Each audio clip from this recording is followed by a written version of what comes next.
guys, so the Booktubeathon starts in a few days, so I am going to show you what's on my TBR pile for this year's Booktubeathon.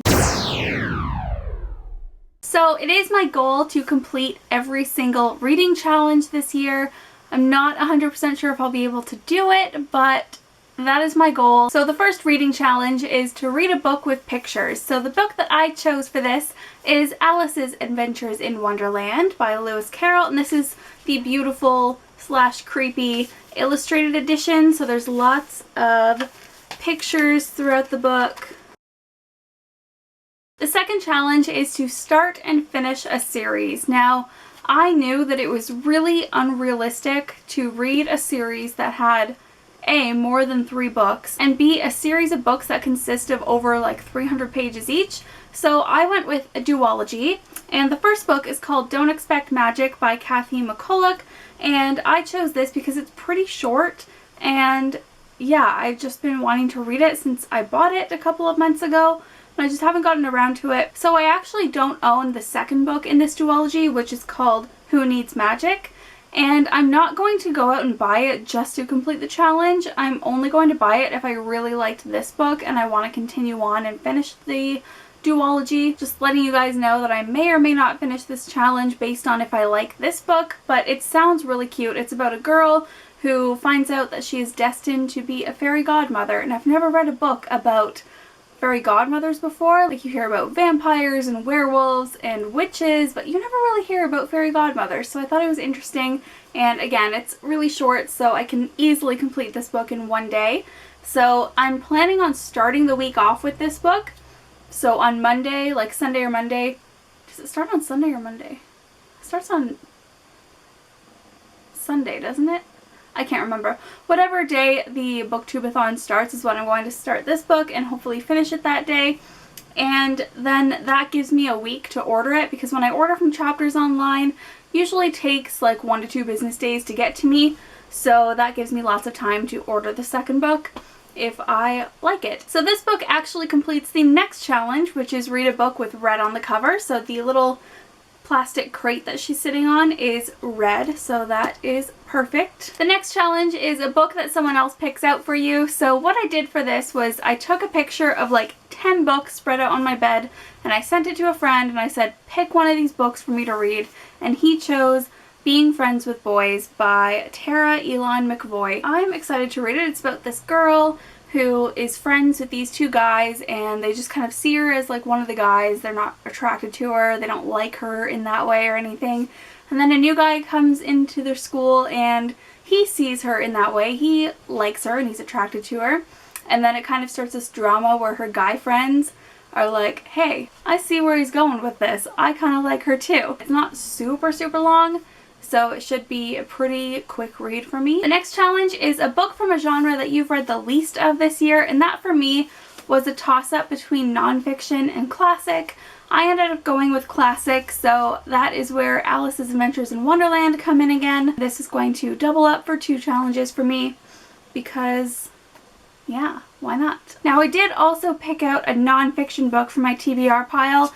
This is a book that I feel like I would just kind of browse through. It's not one that I would just sit down and read all at once, but it is called X vs. Y, and it's written by 2 sisters that are 14 years apart.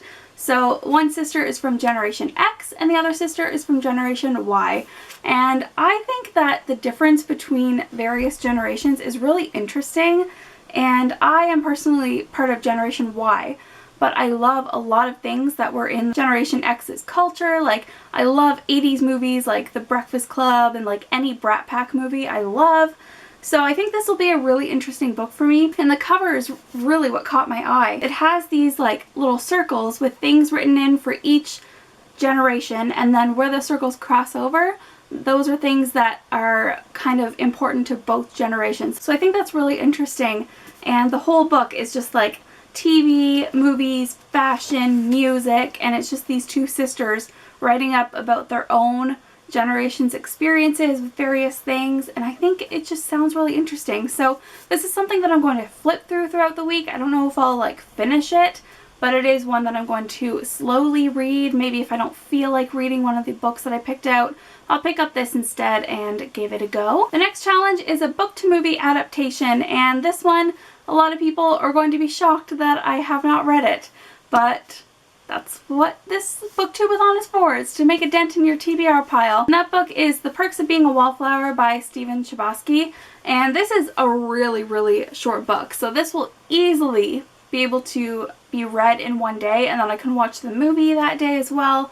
So I'm excited because I've heard such great things. Everybody just adores this book. So this one should be a really easy one to get through. And the last challenge is to read 7 books. So I do have an additional couple of books here that I have as like part of my TBR pile, but they're not like for sure I'm going to read them.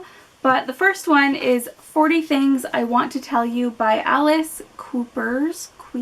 I don't know how you say that name. This is about a girl who has a seemingly perfect life, like perfect family, perfect boyfriend, and then there's this bad guy that comes to school and kind of just turns her life upside down. And I don't know, I really like the cover. That's what really got me, is this gorgeous cover. And yeah, so we'll see. I might pick this up, I might not. We'll see how it goes. And another additional book is Please Ignore Vera Dietz by A.S. King. And this is one that I've been wanting to read because I know Ariel Bissett loves A.S. King, and I had this on my shelf, so I thought I would just put it as part of my TBR pile. And again, not super long. None of the books that I chose are very long books because I wanted to make my TBR pile realistic for me. So the only way I could finish 7 books in a week is if they're kind of short, on the shorter side. They don't have to be like super short or anything, but it is helpful if they are on the shorter side. So yeah, that was my TBR pile for the Booktube-A-thon. I'm really excited. Now I know there are also a few video challenges for the week, and I'm going to try my best to participate in all of those, and along with the challenge I'm going to give you like reading updates, but that's only if I can. I might not be able to do it every single day, but I'm going to try my best to do it most of the days during Booktube-A-thon. So I am excited to get reading because I've been in a little bit of a slump. Not really a slump, I've just been really lazy. I've just been like, should I watch a movie on my laptop or should I read a book? I'm gonna watch a movie. So I need to like get out of that. And yeah, so that is it for this video. I hope that you guys enjoyed it. Let me know what's on your TBR pile in the comments below, and I will talk to you guys in my next video. Bye!